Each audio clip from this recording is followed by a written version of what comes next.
Meeting is now streaming live on Facebook. Yes, it's going streaming live. Hello, everyone. Welcome you again on this another insightful and wonderful session by American International Education Federation in collaboration with Global Child Mission India. I am your host for this evening, Deepa Chaudhary, and I welcome all the eminent speakers and all our attendees who could take out their precious time to join us for this evening here. I am from Haryana, Gurgaon, India, and we have participants and speakers from different countries. So let's get going. And to begin with, may I welcome Prince Pagidapalli for his welcome speech, please. Over to you, Prince. We would love to hear you for the first time. Thank you, ma'am. Greetings to all excellencies. I'm Prince. I'm from Global Child Mission India. I welcome you all on behalf of American International Education Federation and Global Child Mission India. The name of the conference is Change the World. And the theme is United Nations Explained. Historically, it is proved that the United Nations can change the world in establishing peace. Peace is a state of happiness for all people in the world. Peace is equality for all. Where there is peace, there is no discrimination.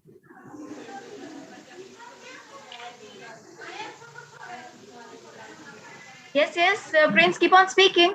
Yes, we can hear you.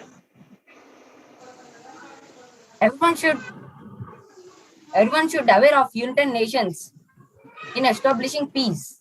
Thank you. Thank you so much. Thank you so much, Prince, for the introduction. And as rightly said, our theme this evening or this session is what is United Nations, its history, its goals, and its relevance. So let's start with our first chief guest speaker, Dr. Parin Somani from United Kingdom. She is an accomplished academician, educator, lecturer, author, and motivational speaker.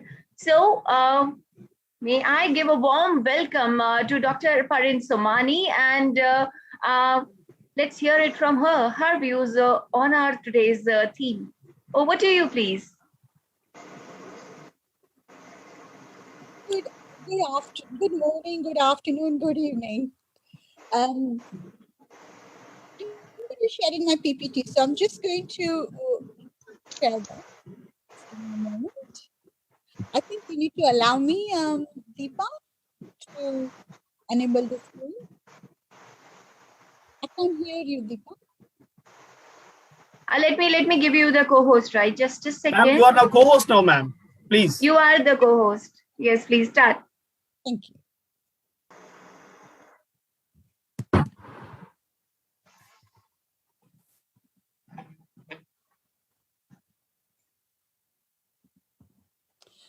Perfect.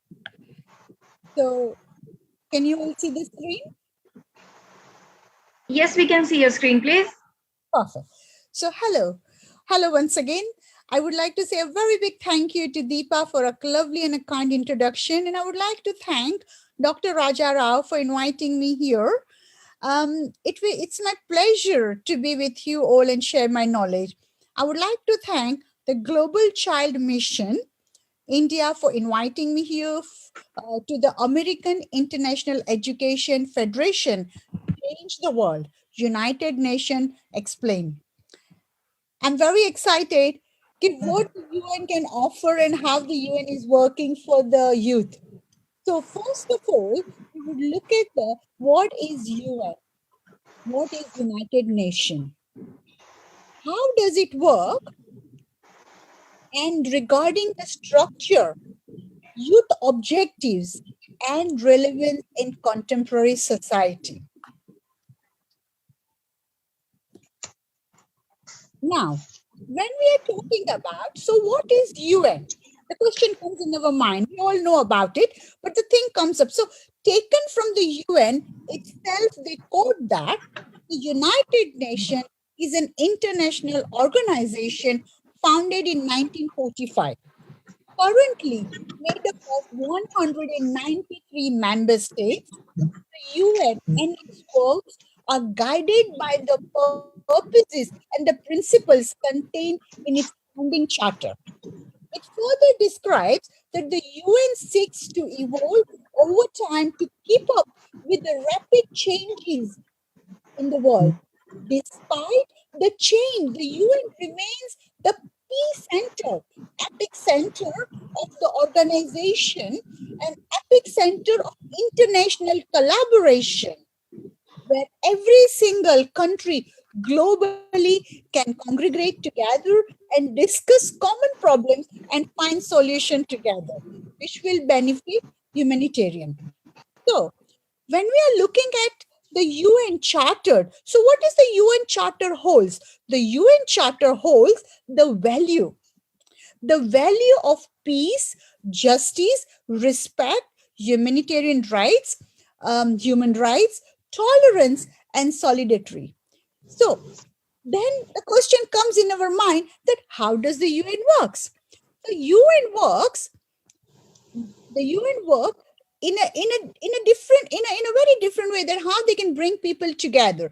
The UN Charter was established in 1945.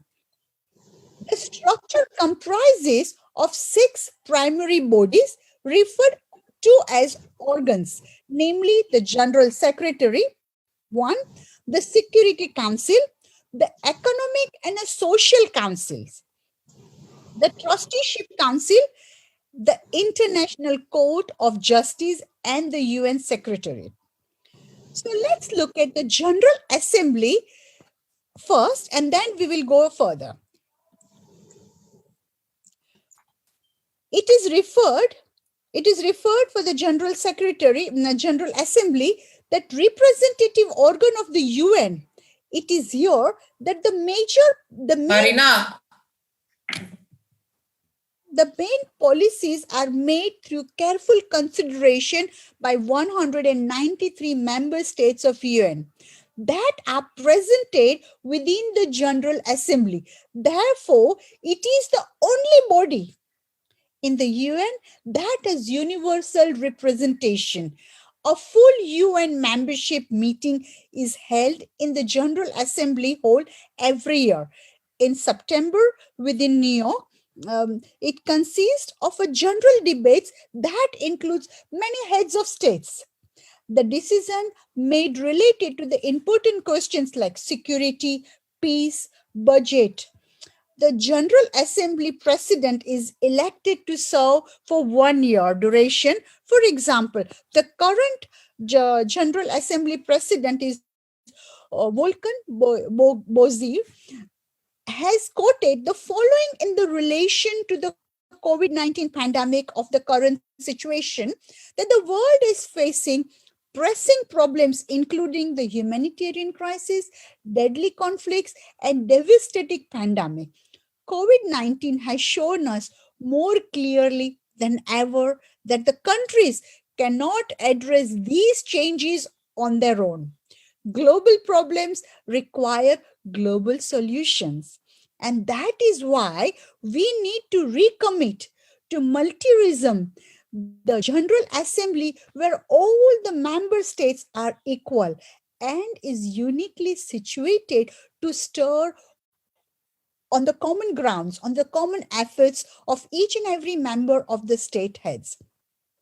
So if we divert our attention to the Security Council, we learned that it is the primary responsible for the maintenance of the international peace and security under the UN Charter. The council consists of 15 members, 5 members are permanent and 10 members are non-permanent. Each member has a 1 vote under the charter. So all the member states are required to comply with the council decision. The Security Council leads in uncertainty the existence of a threat to the peace or an act of aggression. It invites the parties to a dispute aiming to settle issues through peaceful means. The recommend methods of adjustment or the state on the terms of settlement. So on occasion, authority can be given to enforce sanctions or authorize the use to force to maintain or restore international peace and security. The Security Council has a presidency. Remember, they have got presidency to operate with a rotating system and changes every month. So now, for the 11 trust territories that has been placed under the administration of 7 member states, this council would ensure that adequate steps were taken to prepare the territories to self-government and independence. However, all the trustee territories had achieved self-government or independence by 1994. The council meets occasionally as required through its decision or the decision of its president or the request of the majority of its member or the General Assembly or the Security Council. So, when we are looking at the principal judicial organ of the United Nations, the International of Justice, the International Court of Justice, so it is the only organ. It is the only organ of UN not located in New York, as it is located in the Netherlands at the Peace Palace in Hague. It takes the role of settling legal disputes, authorized United Nations organs, and specialized agency refers to issue that requires advisory opinions on legal questions. The International Court of Justice is in accordance with its statute comprises of 70 articles. So now let's look at the secretarial. The secretarial comprises of the Secretary General and the 10 of thousands of international UN staff members. They all carry out their daily work of the UN as mandatory by the General Assembly and other UN principal bodies. On the recommendation of the Security Council, a Secretary General who is the chief is a chief administrative officer and of the organization. So he is the chief administrator or officer of the organization, is appointed by the General Assembly. And this is for the duration of 5 years, renewable term. The current Secretary General and the 9th occupant of the post is the António Guterres of the Portugal, who took office on the 1st January 2017.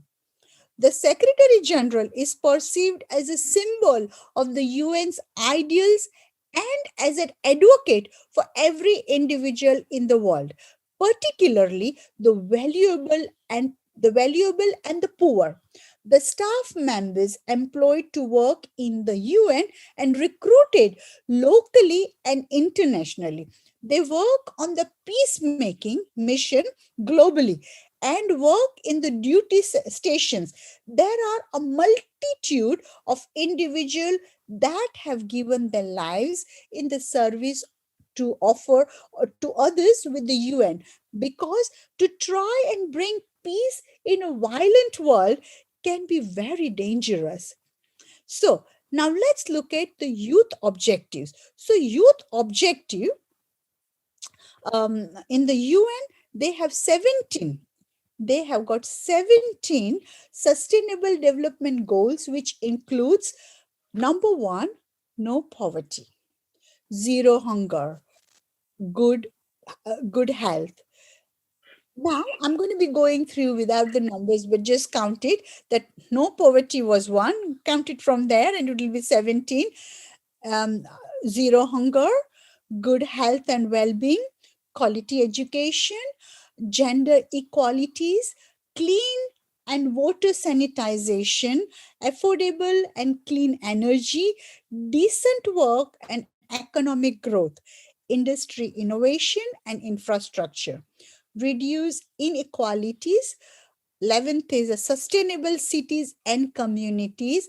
Number 12, responsible consumption and production, climate action, life below water, life on the land. And number 16, peace, justice, and strong institution. And the last one is 17, partnership for the goals. So the youth are the future of tomorrow. According to the UN, youth is defined as individual. Youth is defined as individuals between the age of 15 and 24 years. That is without prejudice to other definition members. Now, when we're looking at it, how they work, they decide like the way they work, that UN says the term youth is defined as individual. See, look at the age. They're talking about the 15 and 24 years. That is without prejudice to other definition by member states. The definition was created for the International Youth Year in 1985, and it was endorsed by the General Assembly. All United Nations statistics on the youth are based on this definition and include statistics on demography, education, employment, and health. That they are the main thing.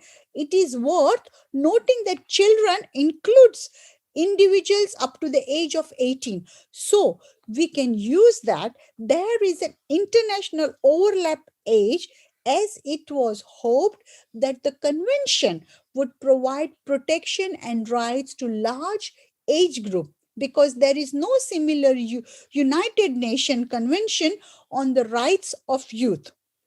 So in many countries, when an individual passes the age of 18, they consider to be an adult. So when they consider to be the adult, so they are given equal treatment under the law. Therefore, the term youth varies between the countries depending on the specific social, cultural, institutional, economic, and political factors. It is also important to distinguish between teenager aged between 13 and 19 and young youths aged between 20 and 24. The sociological, psychological, and health problems they face may vary from country to country. So there are approximately, very interesting figures I have got. There are approximately 1 billion youth live in the world today. This means that approximately 1 person in 5 is between the age of 15 and 24, or 18% of the world population are youth. And the children from the age from 5 to 14 years comprises of 19.8%. So it is an interesting fact to find out that the majority, almost 85% of the world youth live in the developing countries, with approximately 60% in Asia, and the remaining 23% lives in the developing region of Africa and Latin America and Caribbean. It is estimated that by 2025, the number of youth living in developing countries will shoot up to the rise of 89.5%. So therefore, it is necessary to take youth issues from now. And I'm very glad that our young and up and coming leader, who is taking a beautiful interest and creating an environment and addressing like a leaders for tomorrow. So I'm very impressed with the young youth sitting and being a chair of this event today. So therefore, it is necessary to take youth issues into consideration in the development agenda and policies of each country. So youth population consists of 525 million young men and 500 million young women. So let's look at the youth illiteracy. So youth illiteracy in developing country is 57 million young women and 96 million young, my mistake. Let me repeat it again. The youth illiteracy in developing country is 57 million young men and 96 million young women. So the United Nations system has worked to adopt various instruments and recommendations that deal with the young youth rights and the protection of youth. So it is adopted that several declarations and of action which has been presented at the various world conferences. So this is going around the world conferences and making a specific references to youth and the rights they should be afforded. So what they will be able to have. The UN program of action for the youth to the year 2000 and beyond has identified the 10 issues that should be highest priority of the government. So how do they work? What do they include? So they include, if you look at in the chart, they include education, employment, hunger, and poverty, health environment, drug abuse, and the leisure time activities, and girls and young women, full and effective participation of youth in life of society and in the decision making. So now let's look at it. I know I've given you so much information. It's a lot of numbers and a lot of research I have done on this area. The first I would like to say is the 5 new issues were identified in the World Youth Report in 2003. That has now been adopted by the General Assembly. They are globalization, the information and communication, technologies, AIDS and HIV, youth and conflicts, intergenerational relationship. The focal point on youth is part of the UN's United Nations Secretariat. Our main task is to assist the General Assembly in settling priorities and developing policies towards youth development.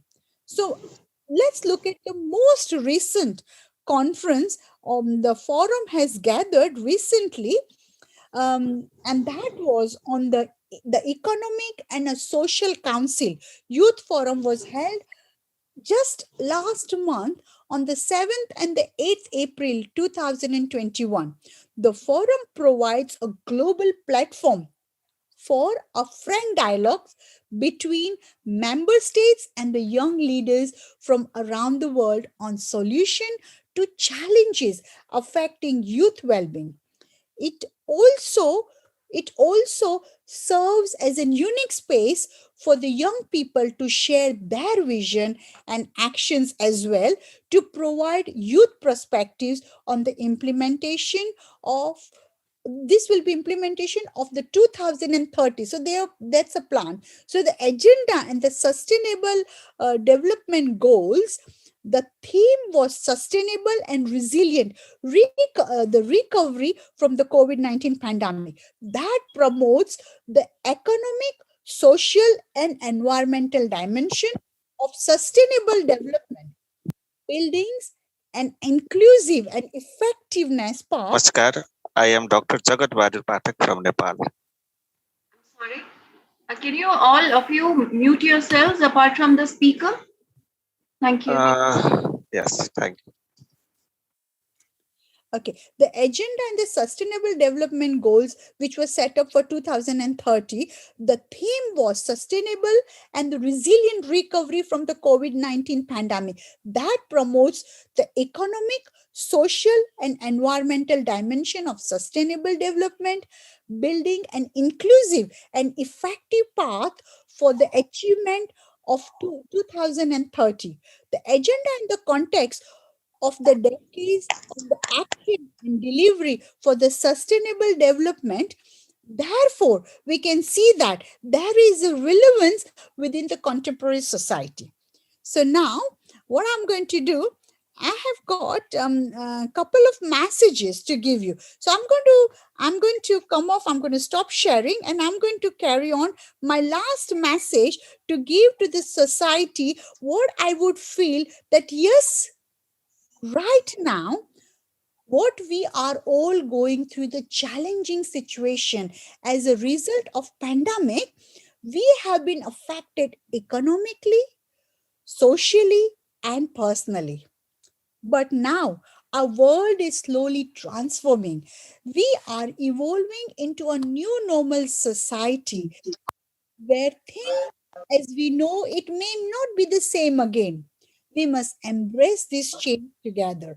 We have the power within ourselves to facilitate good change in the world. We want to be the part of the wider solution. And how can we do that? So I have got three very important messages which will help everyone, including myself, to get transformed in this current situation. The first of all, number one, always be positive. Never fear change, because even night turns into a beautiful day. Night turns into a beautiful day. And remember, with a positive mental attitude, we can create positive change. Remember, Rome wasn't built in a day. Number two, seek the strength from inside. Seek the strength within yourself. Use this inner strength to create opportunities, to build a better future through your resilience. Help others. Background, ethnicity, social, political, religious outlook do not matter. Remember, we are all one. We have all been through this pandemic together, and we are all going to come out together stronger than before. Number three, respect each other. Seek to resolve the differences through understanding, diverse viewpoint. We all have a key role in the society. We all are the master of our own destiny. This is our world. This is our society. This is our country. Seek to be the change you wish to create in the world. And it is only by working together we can make a positive global change. And that is a biggest thing what UN, United Nations are doing, what we can all work together. Today, we all are coming from the different world, different global countries. We all are sitting together on a one platform, which Dr. Raja Rao, Deepa, and our young youth coming on this platform and bringing all of us together to share our knowledge. Thank you once again for inviting me and having me to share my knowledge to the wider audience.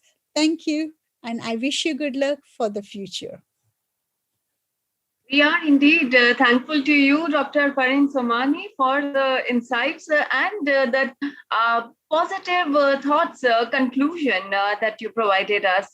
It was so much warmth that you radiated with such positivity, and I truly appreciate that. Thank you so much for joining us for this session this evening. We have one thing. Can I do that? I really yes, please. I want to really encourage Prince Pagidwali that he's a very young youth, and look at the way he's thinking. So I think this is the inspiration, not just for me, for everybody whole around the world. What he's inspiring, and he's inspiring to the youth of the world. And I think he deserves a big round of applause to Prince Pagdi wali. Thank you very much and keep going, my dear. You are the future. You are the future leader for the world, not just for India, not for your country, for the future world. And I say a big congratulations for the success, what you have done. Thank you. On behalf of Prince, I thank you for the motivating words. Such motivating words from eminent personalities as you fuels the power, fuels the fire in our bellies to do better and better every day. Thank you so much indeed. Now, may I welcome our next speaker for this session, Dr. Tamara Alugashi from USA, Vice President, American International Education Federation. Over to you, please. Are you there? I got to know that you'll be joining late. Ma'am, will you please call the next guest, ma'am? Okay. So our next speaker is Her Highness Queen Nadia Hiri, our founder of Success World from France. So welcome, Queen. Are you there? Hi, yes, I'm here. How are you? I'm good. All safe and sound here. Hope best wishes for your health there also. And let's hear it from you. And the positivity and the warmth that you radiate is outstanding. So welcome again. And let's hear from you your insights for this theme today. Over to you, please.